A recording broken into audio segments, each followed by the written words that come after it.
Please note, the story you are about to hear is a work of fiction intended for entertainment purposes. The fog that rolled through the gaslit streets of London in November of 1895 was not merely a weather condition, it was a physical weight, pressing against the window panes of the Vance townhouse like a grey, suffocating wool. Clara Vance stood before the tall mirror in her bedchamber, listening to the damp silence of the street outside, a silence that felt heavy with the accumulated years of her life. She turned her head slightly, catching the reflection of the pale grey silk gown she had chosen for the evening. It was a sensible dress, high-necked and unadorned, the sort of garment that allowed a woman to blend seamlessly into the wallpaper, to become part of the furniture, rather than a participant in the living world. Today was her 29th birthday. In the ruthless arithmetic of London society, 29 was not an age, it was a verdict. The door behind her burst open, shattering the quiet. The sudden noise made Clara flinch, her hand instinctively going to her throat, though she smoothed the gesture into a casual adjustment of her pearl collar before turning around. "Clara, you cannot possibly be wearing that." Louisa stood in the doorway, a vision in apricot satin and French lace. At 19, Clara's younger sister was everything the season demanded, bright, loud and confident in her own inevitable triumph. She swept into the room, bringing with her the scent of heavy floral perfume and the rustle of expensive fabric. "It is my favorite gown, Louisa," Clara said, her voice steady. She had long ago learned that defending herself against Louisa was like trying to hold back the tide with a teaspoon. It was exhausting and ultimately futile. "It is the color of old dishwater," Louisa declared, circling Clara with a critical eye. She reached out and plucked at the sleeve of Clara's dress, her touch light but dismissive. "But I suppose it is appropriate. We wouldn't want you trying to compete with the decor. Tonight is important, Clara. The Duke of Ashford is coming." "The Duke? If you look too... Trying it will just be embarrassing for everyone." Clara felt a cold tightness in her stomach, a sensation she had grown accustomed to over the last 5 years of chaperoning Louisa through ballrooms and garden parties. "I am aware of who is coming, Louisa. I organized the seating chart. I spoke with the chef about the menu. I arranged the flowers." Yes, you are wonderful at the housekeeping," Louisa said, turning to check her own reflection in Clara's mirror, effectively blocking Clara from view. "Just try not to bore him if you end up seated near him. He is terribly serious, they say. The Iron Duke. I shall have to melt him, I suppose." Louisa laughed, a tinkling, practiced sound that grated against Clara's nerves like a metal spoon scraping porcelain. "Imagine being a duchess at 19. And you... Well, you will always have your books, won't you, Clara?" "I will be down in 10 minutes, Clara said, the dismissal soft but firm. Louisa shrugged, already bored with her sister's presence. "Don't be long. Mother is already fretting about the wine." When the door clicked shut, the silence rushed back in, but it no longer felt peaceful. It felt lonely. Clara looked at the closed door. "I am the foundation of this house," she thought, the words sharp and clear in her mind. "Without me, the roof would collapse on her pretty head." "Yes, Louisa," she said aloud to the empty room. "I shall try not to be an embarrassment." The ballroom of the Vance townhouse was not large, but for tonight it had been transformed. Candles flickered in every sconce, casting a warm, forgiving light over the velvet drapes and the polished floor. The air was thick with the hum of conversation, the low drone of baritones mixing with the higher, sharper notes of women's laughter. Arthur Thorne, the Duke of Ashford, stood near the entrance to the conservatory, nursing a glass of sherry he had no intention of drinking. He hated this. He hated the heat, the smell of too many perfumes competing for dominance, and the way the air seemed to thin whenever he entered a room, as if his title sucked the oxygen out of the space. He was 35 years old, and for the last decade he had been hunted. Mothers threw their daughters in his path with the desperation of soldiers in a losing war. He was wealthy, titled, and by all accounts, utterly humorless.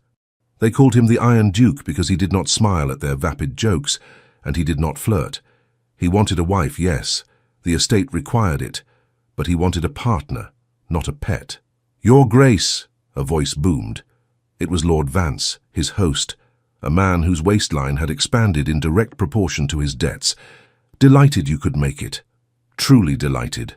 "The pleasure is mine," Arthur lied, his voice level. He scanned the room, his dark eyes moving methodically over the crowd. He saw the same archetypes he saw at every party: the ambitious mothers, the preening dandies, the terrifyingly eager debutantes. And then his gaze snagged on something else. Near the long buffet table, a woman was standing perfectly still. She was dressed in grey, a colour that should have made her disappear, yet she stood with a posture that commanded the space immediately around her. She was not smiling. She was watching a young footman who had just dropped a silver serving spoon. The boy was terrified, his face red, looking around for a reprimand. The woman in grey did not scold him. She simply stepped forward, shielded him from the view of the room with her own body, and handed him a clean napkin from a stack nearby. She whispered something to him, brief, calm, and the panic drained from the boy's shoulders. He nodded and returned to his work. Arthur watched her step back into the shadows. It was a small moment, entirely insignificant to the grand machinery of the evening, but it was the first genuine thing he had seen in months. "Who is that?" Arthur asked, interrupting Lord Vance's monologue about the price of coal.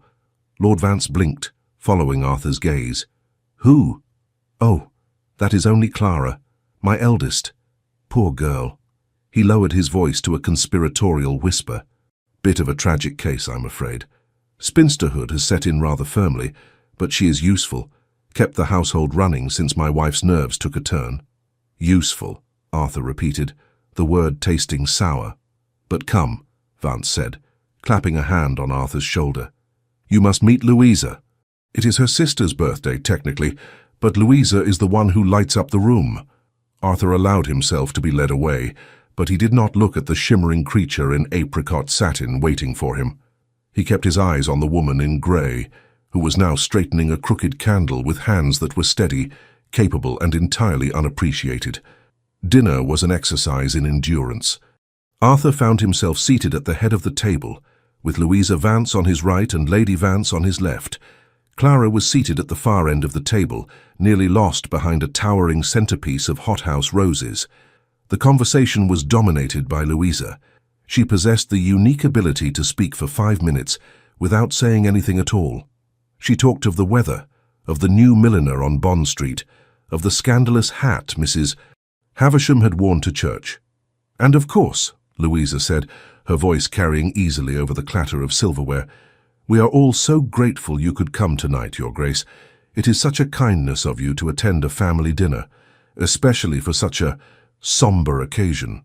Arthur paused, his knife hovering over his pheasant. "Somber? I was under the impression it was a birthday celebration." Louisa covered her mouth with a fan, her eyes dancing with malicious delight. "Well, yes, but one reaches an age where birthdays become less of a celebration and more of a mourning period. Don't you agree?" Poor Clara. Down the table, Clara did not look up. She continued to eat her soup, her movements precise. But Arthur saw the way her grip tightened on her spoon until her knuckles turned the color of parchment. 29, Louisa sighed, shaking her head. "It must be terribly lonely. I told her just this morning, 'Clara, you must get a cat,' or perhaps take up watercolor painting. Something to fill the long hours." A ripple of polite, cruel laughter went around the table. It was the sound of a pack turning on the wounded member. "I find," Clara said, her voice low but carrying a surprising resonance, "that managing the accounts and ensuring the household does not fall into ruin fills my hours quite sufficiently, Louisa." It was a graceful parry, dignified and true. Arthur felt a flicker of admiration in his chest. Louisa's smile hardened at the edges. She did not like to be challenged. "Oh, Clara, always so serious. That is why the gentlemen never call. You frighten them away with all that competence. Men prefer a woman who needs them, don't they, Your Grace?" She turned her wide violet eyes to Arthur, expecting validation. Arthur placed his silverware down. The sound was sharp against the china. "I cannot speak for all men, Miss Vance, but personally I find incompetence to be exhausting, not endearing." The table went quiet. Louisa blinked, her smile faltering for a fraction of a second before she decided to treat it as a joke. She let out a high, forced laugh. "Oh, you are witty. The Iron Duke, indeed. But surely you agree that a woman's place is to be decorative? Like a flower." "Flowers wilt, Miss Vance," Arthur said, his voice dropping an octave. the temperature in the room seeming to drop with it. "I prefer stone, it lasts." He looked down the table at Clara. For the first time all evening she looked up and met his gaze. Her eyes were dark, intelligent, and filled with a profound, weary sadness. She did not look away. The meal concluded, and the guests moved to the drawing room for the cutting of the cake. It was a magnificent confection, far too grand for a family dinner, covered in white icing and studded with 29 candles. The heat radiating from it was palpable. Clara stood before the cake, the knife in her hand. The glow of the candles illuminated her face, highlighting the fine structure of her cheekbones and the tired lines around her mouth. She looked like a sacrifice at an altar. "Make a wish, Clara," Aunt Matilda called out from an armchair in the corner. She was the only other person in the room who seemed to tolerate Clara. "Wish for some common sense to descend upon this family." "Hush, Auntie," Louisa said, gliding forward to stand next to Clara. She looked vibrant and young next to her sister's stillness. "Clara needs all the help she can get. 29 candles. Goodness, it's a fire hazard. Do be careful, Clara. You don't want to singe your eyebrows. They are thinning enough as it is." The guests chuckled. It was a casual cruelty, delivered with a smile. Louisa leaned in closer, her voice dropping to a stage whisper that everyone could hear. "Perhaps you should wish for a miracle. It is the only thing that will get you out of this house." Clara stood frozen. The humiliation was a physical thing, a tightening in her throat that made it impossible to breathe. She looked at the candles, blurring through the unshed tears she refused to let fall. She gripped the knife handle, preparing to cut, to end this, to retreat to her room and lock the door. "I will not cry," she told herself. "I will not give her that satisfaction." "Wait." The single word cut through the chatter like a whip crack. Arthur Thorne stepped out of the shadows near the fireplace. He did not walk quickly. He moved with the inexorable momentum of a glacier. The room fell silent. Even Louisa took a step back, sensing a shift in the atmosphere she did not understand. Arthur walked until he was standing directly beside Clara. He was tall, broad-shouldered, and radiated a heat that Clara could feel through the sleeve of her grey dress. He did not look at the guests. He did not look at Louisa. He looked only at Clara. He saw the tremor in her hand holding the knife. He saw the dignity she wrapped around herself like armor, and he made a decision. He was tired of the games. He was tired of the noise. He had found the only quiet thing in London, and he had no intention of letting it be crushed. "Before you cut the cake, Miss Vance," Arthur said, his voice deep and resonant, filling the corners of the room, "there is a matter of business I wish to address." Clara looked up at him, confused, her breath catching in her chest. "Your Grace?"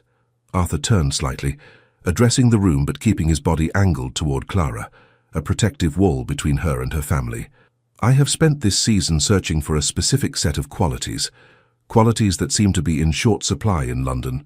Integrity, strength, a quiet dignity that does not require applause." He turned back to Clara. The silence in the room was absolute. The only sound was the hissing of the 29 candles. "I have no interest in decorative flowers, Miss Vance," Arthur said softly, his eyes locking onto hers. "I require a duchess who can manage an estate, who understands duty, and who possesses a spine made of something stronger than porcelain." He extended his hand. It was a large hand, gloved in white kidskin, steady and open. "You are the most capable woman I have met in 10 years, he said. "And I would be honored if you would allow me to take you away from this place. Miss Vance, will you marry me?" Clara stared at him. The candles flickered, the light dancing in his dark eyes. The knife slipped from her fingers and clattered onto the silver platter, the sound ringing out like a bell tolling the end of her old life. The silence that followed the Duke's proposal was not the peaceful silence of a library. It was the stunned, vacuumous silence of a battlefield immediately after an explosion. 29 candles smoked lazily on the cake, sending thin ribbons of grey into the stagnant air, the only things in the room that dared to move. Clara felt the heat rising in her face, a flush that started at her collarbones and burned its way up to her hairline. She looked at the man standing before her. Arthur Thorne was a monolith of black wool and white linen, his expression unreadable, his hand still extended in the space between them. He did not look like a man who had just delivered a punchline. He looked like a man waiting for a contract to be signed. "Your Grace," Lord Vance sputtered, stepping forward, his napkin still tucked into his collar. Surely there is a misunderstanding. The wine has been potent tonight, and perhaps— I have drunk no wine, Lord Vance, Arthur said, without looking away from Clara. His voice was cool, a drop of ice water in the feverish room. And I rarely misunderstand anything. He moved his hand an inch closer to Clara. Miss Vance, the air in here has become stifling. Would you do me the honor of showing me the conservatory? I find I require a moment of quiet. It was an order disguised as a request, and it was also a lifeline. He was offering her an exit from the spectacle he had created. Clara looked at her sister. Louisa's mouth was slightly open, her face a mask of shock that was rapidly curdling into fury. For the first time in her life, Clara saw Louisa not as a dazzling sun, but as a petulant child denied a sweetmeat. Clara placed her hand in Arthur's. His grip was immediate and firm. Through the thin kidskin of her glove, she could feel the heat of his palm.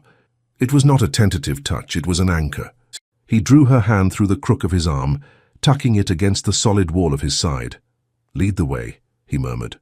They walked out of the drawing room, passing through the parting sea of guests. Clara kept her chin high, her eyes fixed on the double doors at the far end of the hall.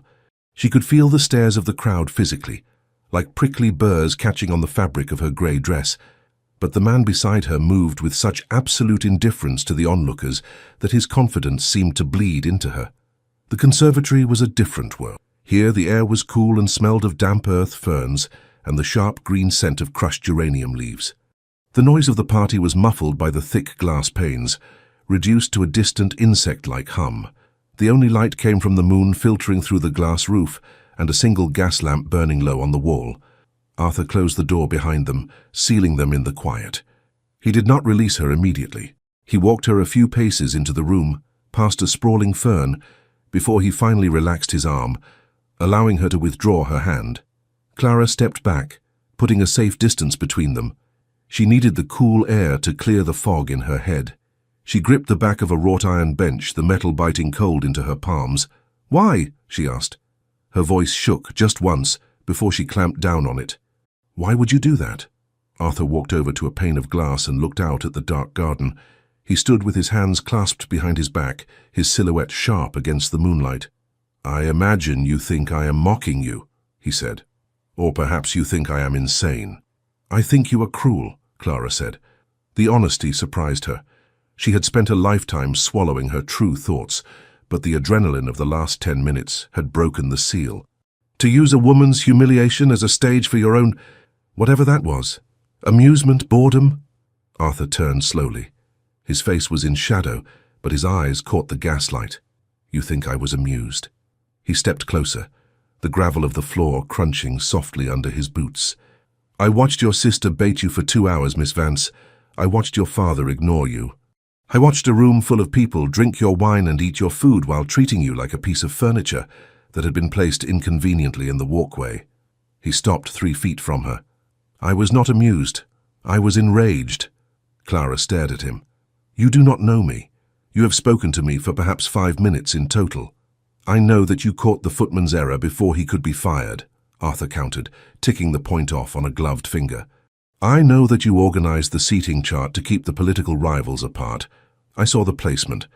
I know that you are wearing a dress that is 3 seasons out of fashion because you likely prioritized your sister's wardrobe over your own." He took another step. The space between them was shrinking, charged with a strange, static energy. "I need a wife, Clara. This is a fact of my existence. I have an estate in Derbyshire that employs 200 people. I have a townhouse here that is currently being managed by a steward who is stealing from me. I have a social calendar that requires a hostess." He paused, his voice softening, losing its hard, aristocratic edge. "I do not need a diamond. I do not need a woman who faints at the sight of a ledger or requires constant flattery to remain pleasant. I need a partner. I need someone who understands that duty is not a burden but a structure." Clara looked down at her hands, still gripping the bench. "I am 29 years old, Your Grace. I have no dowry to speak of. My face is unremarkable. Look at me." It was a command, low and rough. Clara obeyed. Arthur was looking at her with an intensity that made her breath hitch. He reached out, his hand hovering for a moment before he deliberately took her left hand from the back of the bench. He held it up between them. He did not kiss it. He inspected it. He ran his thumb over the callus on her index finger, a mark from years of writing correspondence and balancing accounts. Unremarkable, he echoed. Society values women who are decorative, Clara. I value women who are real. His thumb brushed the inside of her wrist, sending a jolt of sensation up her arm that had nothing to do with the cold air. I am offering you a position, a job if you like. You manage my life, and I will give you a platform where no one, not your sister, not your father, and certainly not the peerage, will ever dare to look down on you again. He squeezed her hand, a solid, grounding pressure. I am offering you respect. Is that not worth more than a love poem? Clara looked at him. He was offering a transaction, yes, but underneath the pragmatic words, she heard something else. He had seen her. In a room where she had been invisible for a decade, this cold, stern man had seen her. And if I accept? She whispered. What happens when you wake up tomorrow and realize you are engaged to the spinster sister? Then I shall count myself fortunate to have secured the only woman in London with a brain, Arthur said. So, do you accept? Clara took a breath. The air tasted of damp earth and growth. Yes, she said. I accept. The following morning, the Vance townhouse was a mausoleum of tension. The servants moved on tiptoe, afraid that any sudden noise might shatter the fragile atmosphere. Clara sat in the morning room attempting to read a newspaper, though the words swam before her eyes. She had not slept. She had spent the night staring at her ceiling, replaying the sensation of the Duke's thumb against her wrist. The door opened, and Louisa drifted in. She was wearing a dressing gown of pale pink silk, her hair loose around her shoulders. She looked exhausted, her eyes rimmed with red, but her expression was one of terrifying calm. She did not scream. She did not throw a vase. She simply walked to the window and looked out at the grey London street. Mother is in bed with a migraine, Louisa said softly. She says you have ruined us. I have done no such thing, Clara said, turning a page of the newspaper with a snap.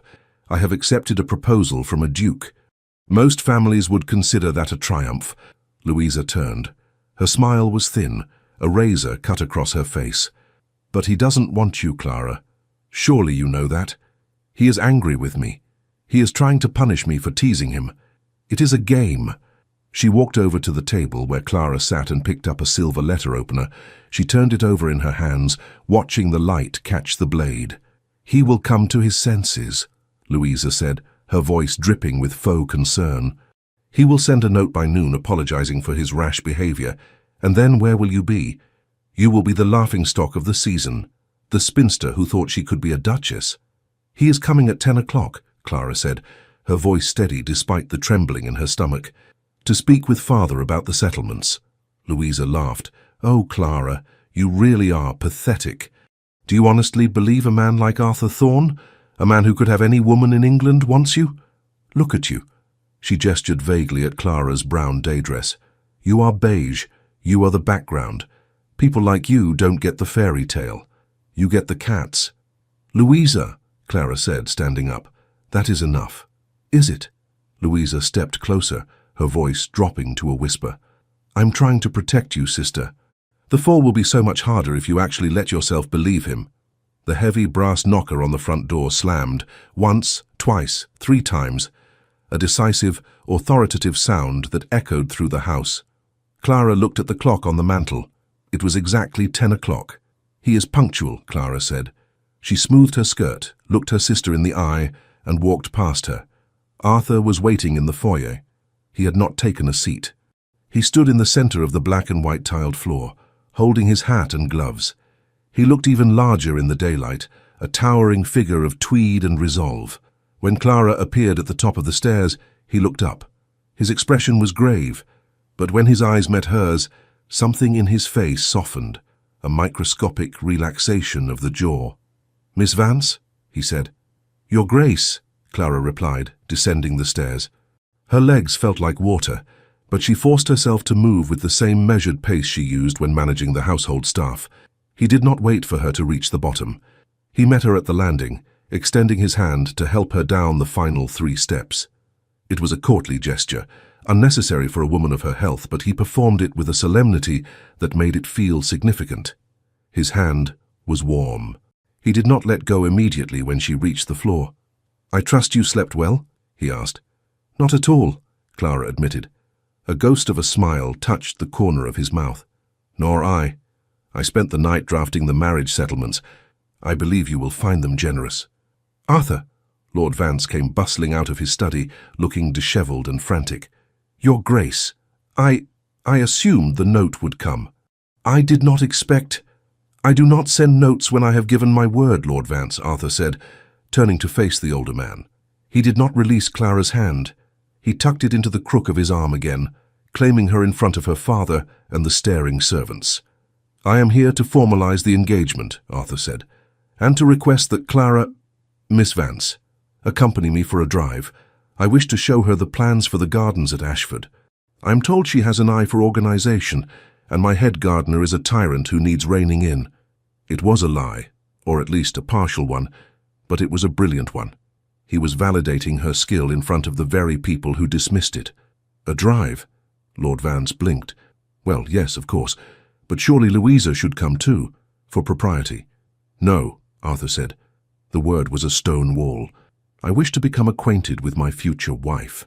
Alone." He looked down at Clara. "Shall we?" Clara nodded. She felt a strange sensation in her chest, a loosening of a knot she hadn't realized was there.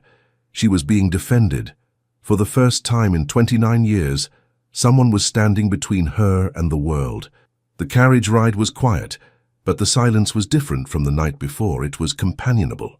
The carriage was plush, upholstered in dark blue velvet that smelled of cedar. "You handled your father well," Arthur said, staring out the window as London rolled by.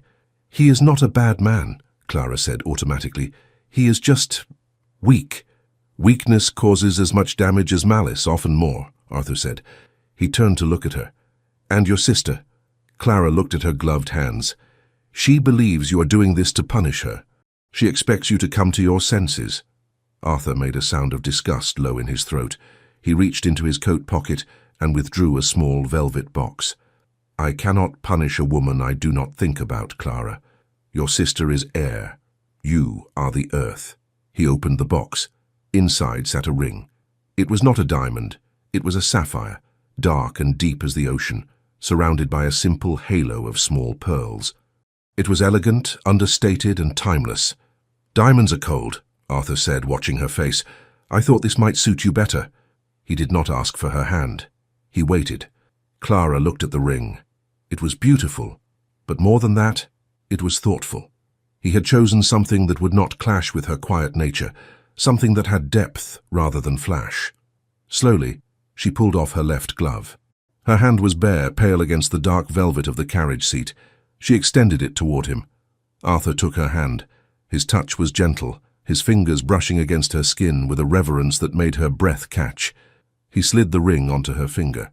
It fit perfectly. He did not let go. He held her hand, his thumb tracing the line of her knuckles. It was an intimate touch, far more intimate than a kiss on the cheek. It was a claim. "You are not a background character in this story, Clara," he said, his voice rough. "Not anymore." Clara looked up at him, and for the first time she allowed herself to hope. Back at the townhouse, Louisa stood at the window, watching the Duke's carriage disappear around the corner. She held the silver letter opener in her hand, pressing the tip into the wooden sill until it left a deep, jagged gouge. "He is taking her to the park," she whispered to the empty room. "He is taking her to the park." The door opened behind her. It was Aunt Matilda. "Stop sulking, child," the old woman said, leaning on her cane. "You have lost. Accept it with some grace." Louisa turned. Her face was smooth, composed, terrifyingly blank. "Lost? The game has barely started, Auntie. Clara is a mouse. She will scurry back to the skirting boards the moment a real cat enters the room." Louisa smiled, and it did not reach her eyes. "She has a secret, you know. Or rather, Father has a secret. About the estate. About why we are so desperate for a connection. If the Duke knew the truth, that he is marrying into a house of cards that is about to collapse, I wonder how noble he would feel." She placed the letter opener on the table with a soft click. "I think it is time I wrote a letter to the Duke's solicitor. Just a friendly inquiry. For Clara's sake, of course. The Royal Opera House at Covent Garden was a cavern of red velvet and gold leaf, humming with the anticipatory energy of 2,000 people pretending to care about La Traviata. For Clara, seated in the Duke's private box, the air felt thin, as if the altitude of her new station was too high for her lungs to manage. She sat stiffly in a gown of midnight blue silk, a gift from Arthur, delivered that morning with a note that simply read, "Matches the ring." It was the finest thing she had ever worn, yet she felt like a child playing dress-up in her mother's clothes. Below them, in the stalls, opera glasses were trained upward, not at the stage, but at her. She could feel the weight of their judgment, a physical pressure against her skin. "They are staring," Clara whispered, keeping her eyes fixed on the heavy velvet curtain. Arthur, seated beside her, did not look down at the pit. He sat with his usual stillness, one arm resting on the velvet rail, his body angled slightly toward her to block the view from the neighboring box. "Let them stare," Arthur said, his voice low and unbothered. "They are trying to determine if you are a sorceress or an heiress. The truth, that you are simply a woman of substance, is too boring for them to comprehend." He reached out and covered her gloved hand with his own. It was a protective gesture, heavy and warm. Over the last week his touch had become a silent language, a hand on the small of her back when they entered a room, a thumb brushing her knuckles when she grew quiet. He was building a wall around her, brick by brick. "You look terrified," he murmured, his thumb tracing the line of her wristbone. "Do you dislike the opera?" "I dislike the audience," Clara admitted. "I feel as though I am waiting for the executioner." Arthur's grip tightened. "There is no executioner here, Clara. Only a great many people with too much time and too little intelligence. You are with me. Nothing touches you unless I allow it." The curtain rose and the music swelled, drowning out the whispers. For an hour, Clara allowed herself to believe him. She let the music wash over her, anchoring herself to the solid warmth of his arm against hers. But at the intermission, the door to their box opened. Clara turned, expecting a waiter with refreshments. Instead, Louisa stood in the doorway. She was dressed in white, looking like an avenging angel, her face pale and her eyes wide with a frantic, performative worry. "Clara! Oh, thank heavens! And your grace!" Louisa dipped a curtsy that was too deep, too frantic. "I tried to stop him, truly I did, but he wouldn't listen." Arthur stood up slowly, placing himself between Louisa and Clara. "Miss Vance, to whom are you referring?" "Father," Louisa gasped, pressing a hand to her chest. "He is downstairs in the foyer. There are men with him, rough men. They are shouting about debts, about a warrant." She looked at Arthur with wide, tear-filled eyes. "They say he promised them payment the moment the marriage settlements were signed. They say, oh, it is too horrible." Clara felt the blood drain from her face. She stood up, her legs trembling. "What men, Louisa?" "The creditors," Louisa whispered, the word cutting through the private silence of the box like a knife. "He owes thousands, Clara. He told everyone the Duke's money would cover it all. He has been trading on His Grace's name for months." She turned her gaze to Clara, her voice dropping to a register of poisonous sympathy. "I told him it was wrong to sell you like cattle, Clara. I told him the Duke would find out eventually that it was all a trap. But he said you knew. He said you agreed to it." Arthur went very still. The temperature in the box seemed to plummet. He did not look at Louisa. He turned his head slowly to look at Clara. "Is this true?" Arthur asked. His voice was devoid of emotion, which terrified her more than shouting would have. "Are there men downstairs waiting for my money?" I knew there were debts," Clara stammered, her heart hammering against her ribs. "I handles the household accounts. I knew we were struggling, but I did not know I did not know about the creditors here. Tonight, he said you were the one who suggested the settlements be rushed," Louisa added softly, "to pay the gambling markers before the season ended." "That is a lie." Clara stepped forward, her hands shaking. "Arthur, please. I knew my father was desperate, but I would never. "Stay here," Arthur commanded. He swept past Louisa without acknowledging her, his stride long and angry. Clara hesitated for a heartbeat, then gathered her skirts and ran after him. The grand foyer of the opera house was a scene of elegant chaos. The intermission crowd had formed a wide circle around a small group of men near the main entrance. In the center stood Lord Vance, red-faced and sweating, being held by the collar by a burly man in a rough coat. "I tell you the money is coming," Lord Vance was shouting, his dignity in tatters. "My daughter is marrying the Duke of Ashford. The settlements are as good as gold." "We've heard that for 6 months, Vance," the creditor shouted back. "We want the coin, or we take you to the Marshalsea tonight." The crowd murmured, fans fluttering rapidly. The scandal was palpable, a thick, suffocating musk in the air. The Duke's future father-in-law, arrested for debt at the opera. Clara reached the bottom of the grand staircase, just as Arthur pushed through the crowd.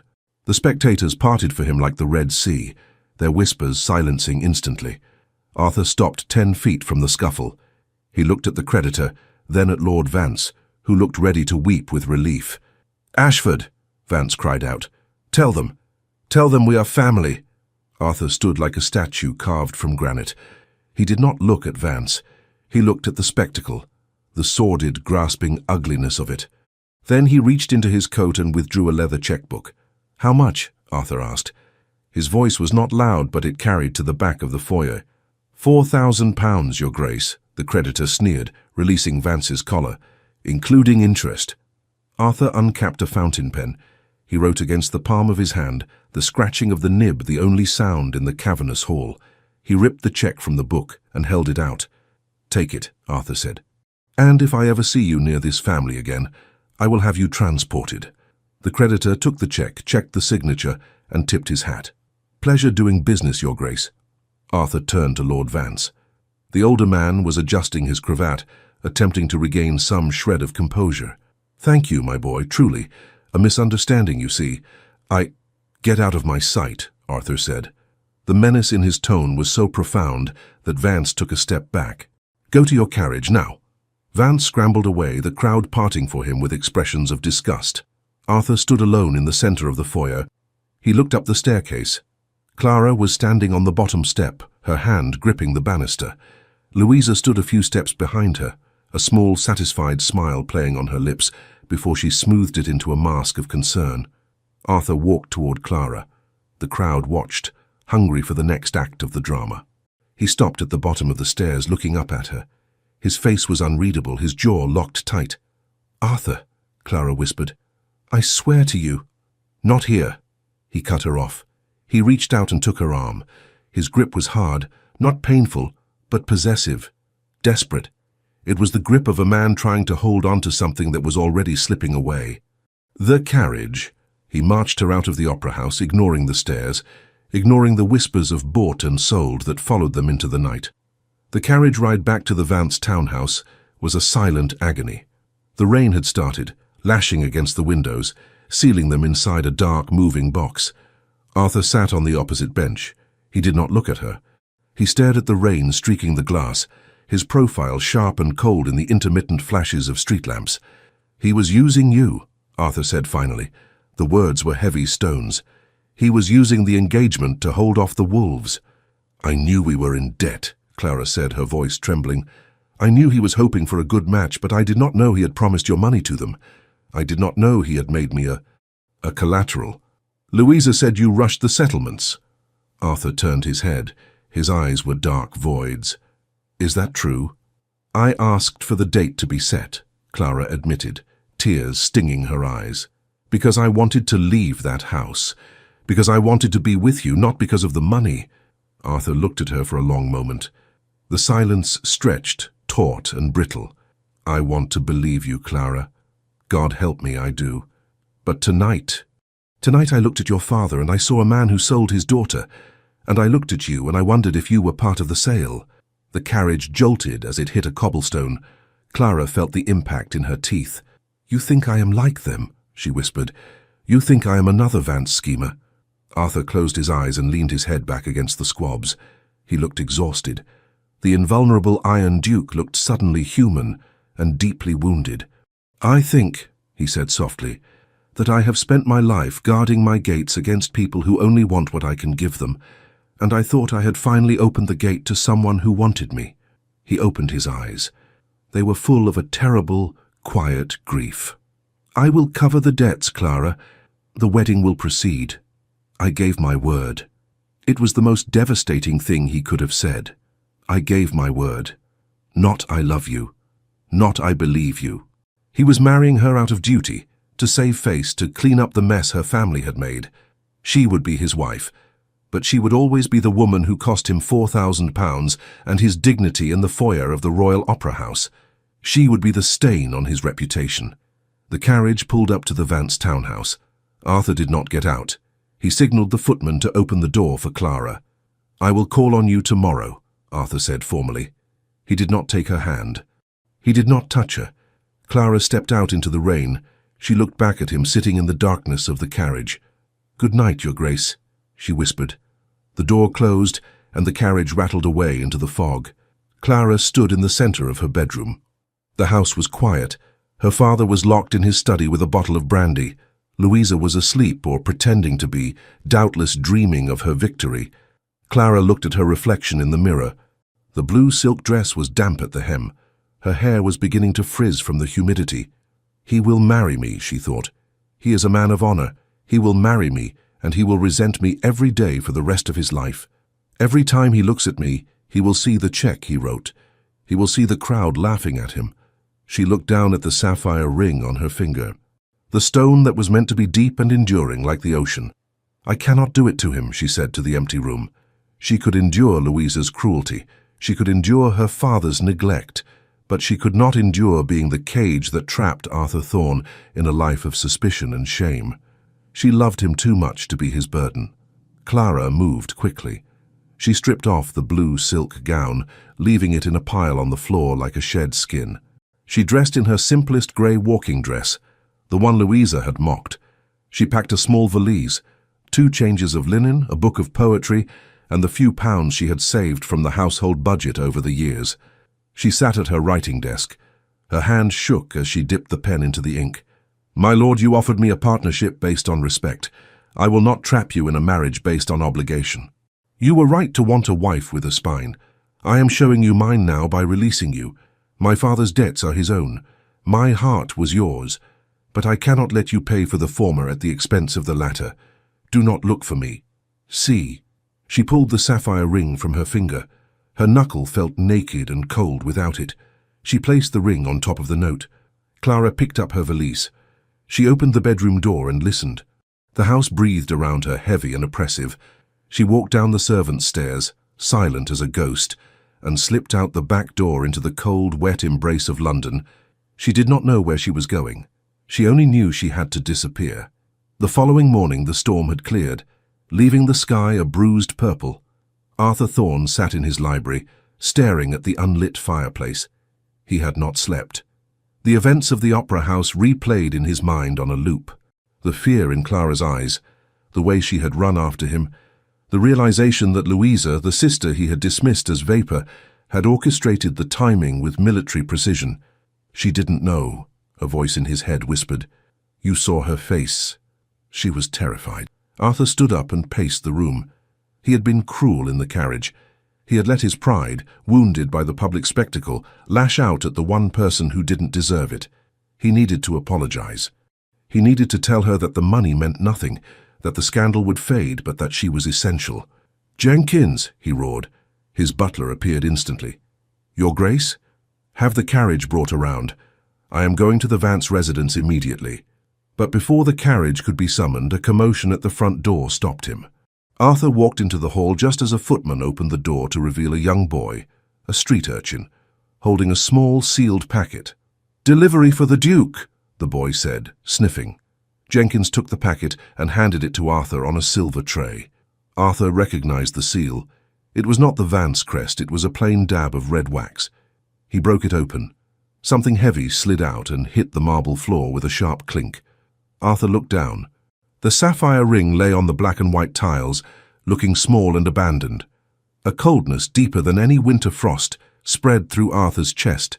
He unfolded the note. He read it once. Then he read it again. "I will not trap you." "The fool," Arthur whispered. His voice cracked. "The stubborn, noble fool." He looked at the ring, then at the empty door where the boy had vanished. The anger that had simmered in him all night evaporated, replaced by a pure, white-hot panic. She was gone. She had no money, no connections, and she was walking alone in a city that devoured women like her. Arthur turned to Jenkins. The Iron Duke was gone. In his place was a man possessed. "Forget the carriage," Arthur commanded, grabbing his heavy coat. "Saddle the horses and send word to the constabulary. I want every officer in London looking for a woman in a grey dress." He scooped the ring off the floor and shoved it into his pocket, his hand clenching into a fist around it. "She thinks she can release me?" Arthur snarled, striding toward the door, his eyes burning with a terrifying intensity. "She is going to learn that I do not let go of what is mine." The doors to the Vance townhouse did not open. They were thrown wide by a force that threatened to crack the hinges. Arthur Thorne stormed into the foyer, bringing the violence of the morning wind in with him. His coat was damp, his hair wind-blown, and his eyes were dark apertures of controlled fury. Jenkins, the Vance's butler, stepped back, pressing himself against the wall as if the Duke were a carriage careening out of control. "Where are they?" Arthur demanded. His voice was not a shout. It was a low rumble, vibrating in the chest of everyone present. The family is in the morning room, Your Grace," Jenkins stammered. "But they are not receiving—" Arthur walked past him, his boots striking the marble floor with military precision. He did not knock on the morning room door. He kicked it open. Inside, the tableau was one of leisurely domesticity. Lord Vance was nursing a coffee. Louisa was seated by the window, embroidering a handkerchief. They looked up, startled, as the Duke of Ashford filled the doorway. "Arthur!" Louisa exclaimed, standing up and smoothing her skirts. She arranged her face into a mask of tragic concern. "Thank heavens. We are beside ourselves. The shame of it. Running off like a common thief in the night. We have told the servants she has gone to the country for her health, but—" "Be quiet," Arthur said. The command was so absolute that Louisa's mouth snapped shut. Arthur walked to the center of the room. He did not look at the furniture, the paintings, or the trappings of the polite society he had inhabited for 35 years. He looked only at Lord Vance. "Where would she go?" Arthur asked. "I haven't the faintest idea," Vance spluttered, setting his cup down with a rattle. "The girl is hysterical, irrational. Leaving a duke? It's madness. She has no money, no friends." "She has nothing because you took everything from her," Arthur cut in, his voice rising. "You took her youth, you took her labor, and last night you tried to take her dignity to pay your gambling debts. Now think. Where would she go?" "She has nowhere," Louisa said, stepping forward, her voice regaining its edge. "That is the point, Arthur. She is nothing without us. She will come crawling back when she gets hungry, and then we can discuss how to hush this up." Arthur turned on her. He moved so quickly that Louisa flinched, backing into the window ledge. "You think this is a scandal to be managed?" Arthur asked, leaning down, his face inches from hers. "You think I am worried about the gossip columns? Clara is out there alone in a city that eats the vulnerable. If anything happens to her, if she suffers a single moment of pain because of your cruelty, I will not just ruin this family. I will dismantle it. I will see the debts called in. I will see this house sold for scrap. Do you understand me?" Louisa went pale, the blood draining from her lips. She had played a game of social chess, but Arthur had just overturned the board. I don't know," she whispered, her voice trembling for the first time with genuine fear. "She never goes anywhere. She only goes to the library and the charities." "Which charities?" Arthur demanded. "The East End Mission," a voice said from the corner. Arthur turned. Aunt Matilda sat in her armchair, her hands gripping the head of her cane. Her eyes were sharp and clear. "She balances the books for a women's shelter in Spitalfields," Matilda said. "Mrs. Galloway's boarding house on Dorset Street. Clara said they were short on coal last week. She took her winter cloak." Arthur nodded to the old woman, a single sharp dip of his chin. "Thank you." He turned and strode out of the room. "Arthur," Lord Vance called after him, "you can't go to Spitalfields. It's a rookery. Think of your reputation." Arthur didn't even pause. "My reputation can rot. I am going to get my wife." The transition from the West End to the East End was not gradual. It was a cliff edge. One moment the streets were paved and lined with gas lamps. The next, the carriage wheels were sinking into slurry, and the air turned thick with the acrid taste of coal smoke and unwashed bodies. Arthur had abandoned his carriage at the edge of the district, trading it for a hired horse. A carriage was too slow, too large, a target in these narrow, twisting streets. He rode now through the deepening gloom of the afternoon. the fog rolling off the Thames to blanket the slums in a yellow, bruising haze. He knew Spitalfields. He owned tenements here, though he managed them through agents. He had never walked these streets himself. Now the poverty he had seen only on ledgers assaulted him. Ragged children watched him from doorways with old, hard eyes. Women huddled over braziers that gave off more smoke than heat. Arthur felt a sickening tightening in his gut. Clara, sensible, quiet, fastidious Clara, was here, in this filth. He found Dorset Street. It was known as a place where the police walked in pairs. The buildings leaned over the street, blotting out the grey sky. He dismounted in front of a peeling door marked Mrs. Galloway's Boarding House for Indigent Women. He tied the horse to a rusted railing and hammered on the door. A slat opened. A suspicious eye peered out. "We ain't got no beds," a woman's voice rasped. "Full up." "I am looking for a woman," Arthur said, his voice hard. "Clara Vance. She would have arrived this morning." "Don't know her. Go away." Arthur reached into his pocket and pulled out a gold sovereign. He held it up to the slat. "She is tall, dark hair, wearing a grey dress. She carries a valise." The door opened a crack. A hand snatched the coin. "She was here," the woman muttered, looking past him at the expensive cut of his coat. "Came at dawn, asking for a room. I told her we was full. We are full. Can't take in every stray cat." "Where did she go?" Arthur asked, grabbing the edge of the door before the woman could close it. The woman shrugged. "Down toward the river, maybe. Said she needed to find a place before dark. But you won't find her, Gov. Not down there. The fog's come down proper. If the cold don't get her, the tossers will." Arthur released the door and spun around. The fog was indeed thickening, a wall of grey wool that swallowed the end of the street. "Clara!" he shouted. The name was swallowed by the damp air. He mounted the horse again, kicking it into a trot. He rode toward the river, his eyes scanning every shadowed doorway, every huddled shape. Panic, cold and sharp, began to rise in his chest. He had the money to buy half of London, but he could not buy sunlight. He could not buy eyes to see through the fog. Please, he thought, a prayer from a man who had not prayed since childhood. Please let her be safe.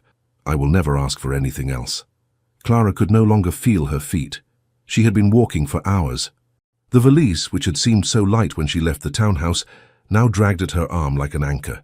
The grey dress, sensible as it was not made for the biting wind that whipped off the Thames. She had tried 3 boarding houses, all full. Or perhaps they simply looked at a woman alone with no ring and quality fabric and decided she was trouble they did not need. She had walked until the streets turned into narrow, mud-slicked alleys. The buildings here were rotting teeth, black and jagged. The fog was so thick she could barely see 5 feet ahead. She stopped, leaning against a brick wall to catch her breath. She was shivering violently, her teeth chattering with a sound that seemed deafening in the silence. "I've made a mistake," she thought, the realization settling in her stomach like lead. "I thought I was being noble. I was being proud. And now I'm going to die here." She clutched her valise to her chest. She closed her eyes and saw Arthur's face, the way he had looked at her in the conservatory. "You are the earth," he had said. "Well," she whispered through numb lips, "I am certainly returning to it." "Lost, darling?" The voice came from the fog, oily and close. Clara's eyes snapped open. 2 shapes detached themselves from the grey swirl.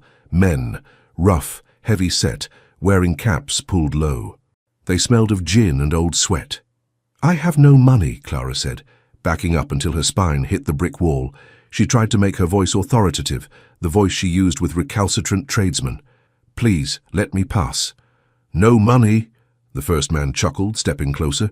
He looked at the valise. "That's a nice bag, though, and a nice coat." "Wool, is it?" "Leave me alone," Clara said, gripping the handle of the valise. "Don't be like that," the second man said, moving to flank her. "We're just the welcoming committee. It's dangerous for a lady to be out here alone. Why don't you come with us? We'll get you warm." He reached out a dirty hand and grabbed the sleeve of her coat. "Don't touch me," Clara screamed, swinging the heavy valise with all her remaining strength. It connected with the man's shoulder. A dull thud. "You little bitch!" the man snarled. He lunged, grabbing her by the throat and slamming her back against the wall. Clara gasped, the air trapped in her lungs turning stale and useless. She clawed at his hands, but his grip was iron. The world began to spot with black. "Check the bag, Tom," the man growled to his companion, and then we'll see what else she's got." The sound of hooves thundered on the cobblestones. Not a trot, but a gallop, a reckless, frantic rhythm that echoed off the brick walls. The men froze. Out of the fog, a black horse erupted like a demon. The rider didn't slow down. He didn't shout. He simply rode the beast straight at them. The man holding Clara released her and scrambled back with a yelp of terror. Clara slid down the wall, gasping for air, her knees hitting the mud. Arthur pulled the horse up hard, the animal rearing, its hooves flashing in the gloom. Before the horse had even settled, Arthur was off the saddle. He landed in the mud, a blur of black motion. He did not look like a duke. He looked like a brawler. The man called Tom pulled a knife. "Back off, Toff. This ain't your business." Arthur didn't speak. He stepped inside the man's guard, caught the wrist holding the knife and twisted. There was a sickening crack, and the man screamed. Arthur drove a fist into the man's jaw, a brutal, efficient blow that dropped him instantly to the cobbles. The second man, the one who had held Clara, looked at his fallen friend, looked at the size of Arthur, and ran. He vanished into the fog like a rat. Arthur did not chase him. He turned, his chest heaving, his knuckles bloody. Clara. The name was a ragged exhale. He fell to his knees in the mud beside her. He didn't care about the filth. He didn't care about the knife lying 3 feet away. Clara looked up at him. She was trembling so hard she couldn't speak. Her throat burned where the man's hand had been. "You came," she whispered, the words barely audible. "You came."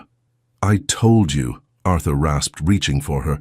"I told you I do not let go." He pulled her into his arms. It was not a gentle embrace. It was desperate. He buried his face in the crook of her neck, his arms wrapping around her with crushing force, as if he were trying to merge their bodies into one solid object that could not be broken. Clara felt the heat of him, the terrifying speed of his heart beating against her chest. She lifted her arms, heavy and numb, and wrapped them around his neck, burying her fingers in his coat. "I'm sorry," she sobbed, the tears finally coming, hot and fast. "I'm so sorry. I thought I was saving you." "You foolish woman," Arthur groaned against her skin. He pulled back just enough to frame her face with his hands. His gloves were gone. His bare hands were wet with rain and warm on her frozen cheeks. "You are not a burden to be discarded. You are my life. Do you understand? You are my life." He kissed her. It was not a courtly kiss. It was salt and rain and adrenaline. It was a claiming. He kissed her until the cold retreated, until the taste of fear was replaced by the taste of him. He pulled away, breathless, his forehead resting against hers. "Are you hurt? Did they hurt you?" "My throat," she whispered, "but I am fine. I am fine now." Arthur looked at the red marks beginning to form on her neck.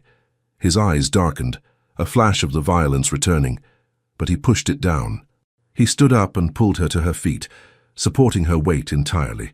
He unbuttoned his heavy coat and wrapped it around her, engulfing her in his warmth and his scent. Cedar and rain and horses. "We are going home," he said. "But the scandal," Clara murmured, leaning into him, her head spinning. "If you take me back like this—" Arthur lifted her effortlessly onto the saddle of the horse. He swung up behind her, wrapping his arms around her waist, pulling her back against his chest so that she was completely shielded from the wind. "Let them talk," Arthur said, kicking the horse into a walk. "Let them say I went into the slums and dragged you out with my bare hands. Let them say I fought for you. I want them to know." He pressed a kiss to the side of her head, his stubble grazing her temple. "I want the whole world to know exactly what I am willing to do for the woman I love." Clara closed her eyes, leaning back into the solid, unshakable wall of his chest. The fog still swirled around them, but she was no longer cold. The fire in the grate was a living thing, consuming the coal with a soft, rhythmic hiss that sounded like the ocean trapped in a box. Clara watched the flames from the depth of a wingback chair that seemed large enough to swallow her whole. She was wrapped in a dressing gown of heavy indigo wool, her feet tucked beneath her, resting on a velvet ottoman. This was not her room. This was the master suite of Ashford House. She shifted slightly, and the movement sent a dull ache through her shoulders, a reminder of the alleyway, the mud, and the terrifying grip of the man's hand. She raised a hand to her throat. It was tender to the touch. The doctor said the bruising will fade in a week. Clara turned. Arthur was standing by the fireplace, one arm resting on the mantel. He had changed out of his mud-splattered clothes into a fresh suit of charcoal wool, but he looked weary. There were dark smudges beneath his eyes and the lines around his mouth were etched deep. He held a cup of tea in his hands, the steam rising in a thin, grey ribbon. "I did not hear you enter," Clara said. Her voice was raspy, a stranger's sound. "I haven't left," Arthur replied quietly. "I have been sitting in that chair for 4 hours watching you sleep." He walked over to her, moving with a careful slowness, as if he were approaching a frightened bird. He set the tea on the side table and knelt beside her chair. The Iron Duke, a man who terrorized the House of Lords and silenced crowded ballrooms with a look, was on his knees on the rug. He reached out and took her hand. His skin was warm, his grip solid. "You are safe here, Clara," he said. "The servants have been instructed that no one enters this wing without my express permission. Not your father, not your sister, no one." Clara looked at their joined hands. "They will be furious. The scandal." "The scandal is already being managed," Arthur said, a flash of the old steel entering his tone. "The narrative is simple. You were taken ill with a fever, and I, in my devotion, insisted on bringing you to my townhouse to be near the best physicians. It is romantic. It is dashing. Society will eat it up with a spoon."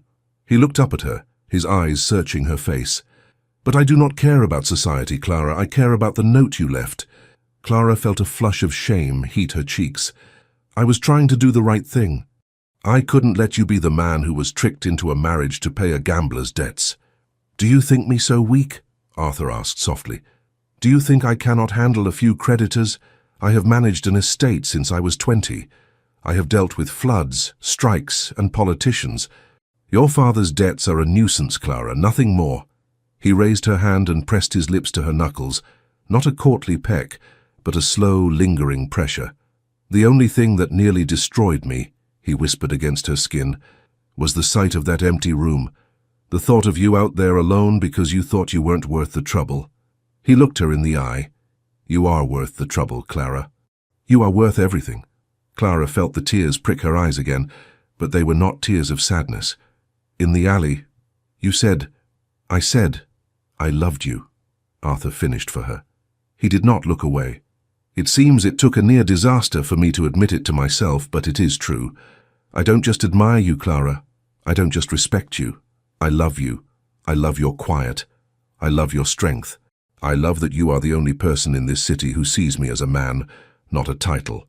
He reached into his pocket and pulled out the sapphire ring. The firelight caught the dark blue stone, making it glow like a captured star. "I am asking you again," he said, his voice thick with emotion. "Not as a transaction, not as a partnership. As a man who cannot imagine his life without you. Will you marry me?" Clara looked at the ring, then at the man holding it. The fear that had driven her into the fog evaporated, replaced by a profound, settling peace. "Yes," she whispered. "Yes, Arthur." He slid the ring back onto her finger. It felt heavy, permanent, and right. He did not stand up. He leaned forward and rested his forehead against hers, closing his eyes. They stayed like that for a long time, breathing in the same rhythm, the fire crackling beside them, sealing the pact. 2 days later, the negotiation took place. Arthur had insisted Clara be present, though he had promised she would not have to speak if she did not wish to. They sat side by side on a leather sofa in the library of Ashford House. Clara wore a dress of deep burgundy velvet, warm, rich, and commanding, that the dressmaker had finished in 24 hours at the Duke's insistence. When Jenkins opened the doors, Lord Vance and Louisa entered. They looked diminished. The grandiosity that usually accompanied them seemed to have shrunk in the face of the Duke's silence over the last 48 hours. Lord Vance looked nervous, his eyes darting around the room. Louisa looked pale, her lips pressed into a thin line. "Clara!" Lord Vance exclaimed, stepping forward with feigned relief. "My dear girl, we have been worried sick. To run off like that. A fever, the papers say. You look well enough now." "Sit down," Arthur said. He did not raise his voice. He did not stand up. He simply spoke the words, and they carried the weight of a gavel. Lord Vance sat in the chair opposite them. Louisa sat beside him, her hands clasping her reticule so tightly her knuckles were white. She looked at Clara, then at the sapphire ring on Clara's finger, and her eyes narrowed slightly. "We are here to settle the matter of the debts," Arthur said, skipping the pleasantries. He picked up a sheaf of papers from the low table before him. "I have purchased all of them. Every marker, every loan, every IOU. You no longer owe the banks, Lord Vance." "You owe me." Vance brightened, letting out a breath he seemed to have been holding since the opera. "Arthur, my boy, that is magnificent news. Truly. Family looking out for family, eh?" "We are not family yet," Arthur said coldly. "And when we are, the terms will be very specific." He tossed the papers onto the table. They landed with a heavy slap. "I am forgiving the debt," Arthur said.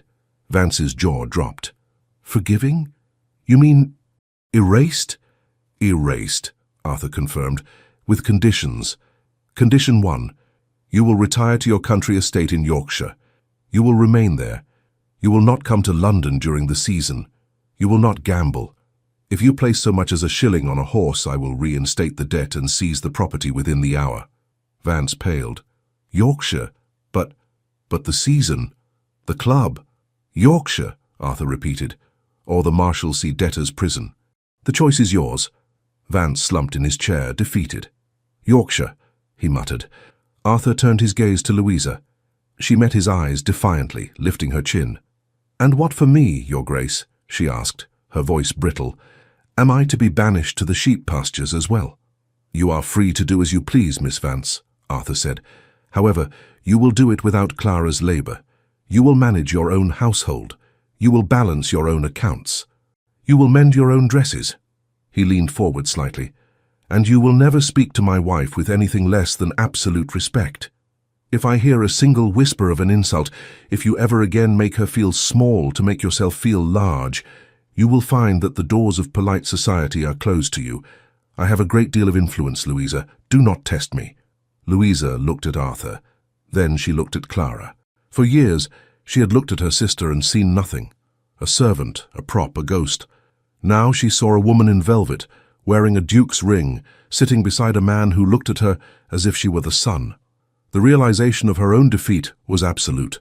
She had the beauty, she had the charm, and she had lost everything to the sister she had called beige. "You are very cruel, Arthur," Louisa said softly. "I am just," Arthur corrected. Clara spoke for the first time. Her voice was calm, devoid of the trembling that had plagued her for years. "It is not cruelty to ask you to stand on your own 2 feet, Louisa," Clara said. "I carried you for 10 years. My back is tired." Louisa flinched. She looked down at her hands. I suppose I shall have to learn to sew," she murmured, a faint, bitter attempt at humour. "I suppose you shall," Clara said. Arthur stood up, signalling the end of the meeting. "Jenkins will see you out. The carriage is waiting to take you to the station. Your trunks have already been packed."